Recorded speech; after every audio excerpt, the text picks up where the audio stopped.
Dengan didampingi oleh jajaran OPD Kota Palembang, Ahmad Najib, PJS Wali Kota Palembang kembali menggelar Safari Jumat.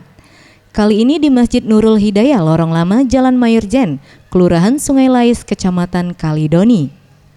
PJS Wali Kota Palembang Ahmad Najib mengatakan, dalam kegiatan ini, tak hanya sebagai upaya Pemkot untuk mengajak masyarakat salat Jumat bersama saja, namun juga dimanfaatkan untuk mengajak masyarakat di kawasan ini agar dapat menjaga kerukunan dan meningkatkan kepedulian terhadap lingkungan baik dari segi keamanan maupun kemasyarakatan.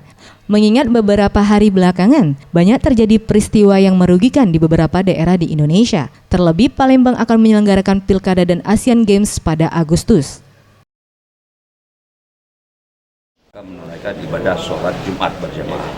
Ada pesan yang saya sampaikan. Pertama, mari kita jaga kerukunan.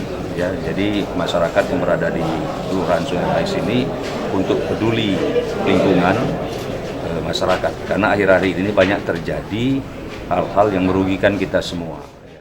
Dalam kegiatan ini juga, Ahmad Najib secara langsung menyerahkan bingkisan kepada pengurus masjid yang diharapkan dapat dimanfaatkan sebaik-baiknya, hingga bersilaturahmi secara langsung dengan masyarakat. Tim Liputan, Sriwijaya TV.